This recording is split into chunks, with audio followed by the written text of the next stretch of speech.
Okay, so let's patch outputs per channel.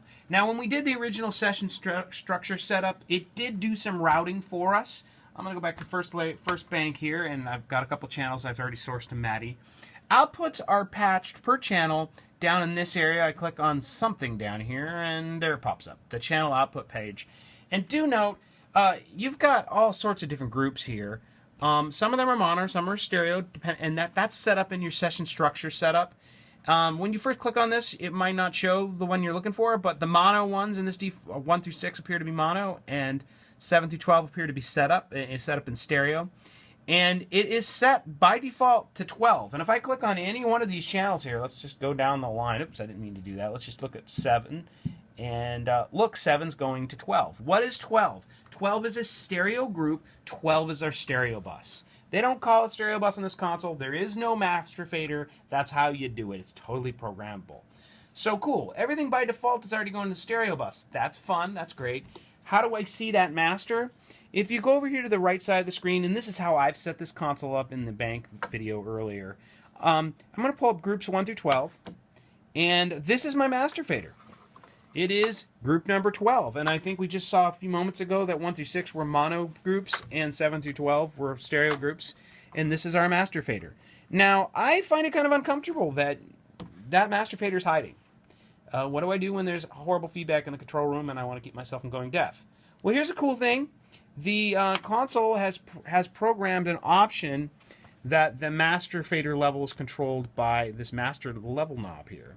So this is actually a remote control for the master fader, so it serves as a decent control room level. Obviously, there's going to be some gain staging issues. You're not going to want to turn this down during a live show, but that's another video to talk about.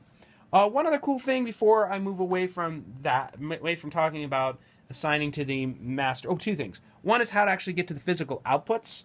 That's really important. Here's a frustration I have about the desk. We've selected groups over here. We selected group outputs, but the screen is remaining on the input screen. And this may be a perfectly fine preference. You may want to continue mixing from this screen while moving layers and banks over here. I personally, when I pull up a new layer over here, I want to see those parameters show up on the screen. So there's a really good preference I like. I'm going to hide the master. I'm going to go to the master screen. I'm going to pull up the options page. And under surface, I really like this bank switch assign screen preference. I'm going to turn that on. Now, this gives me the option. I'm going to go back to my master screen. When I pull up my groups view shows up there. If I go back to my inputs, for example, let's look at channels 1 through 12, it automatically switched to inputs. So I like that thing. I liked it. Whatever I select, I want to see on the screen. I'm just used to that. So anyway, I'm going to pull up groups 1 through 12, and that's the groups out page. And where we actually patch where our console's physically going to go out to, for example, our local control rooms, this is the group 12's master, right? And it's got high passes and EQ and all that gunk. But we're going to switch its output. I'm going to click down here somewhere. There it is. This is where you actually pick where it's going. Click the outputs button.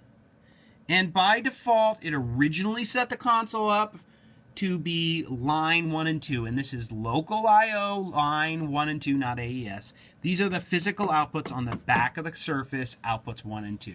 So by default, without doing anything, the master fader is feeding 1 and 2, which we can feed our local monitors with.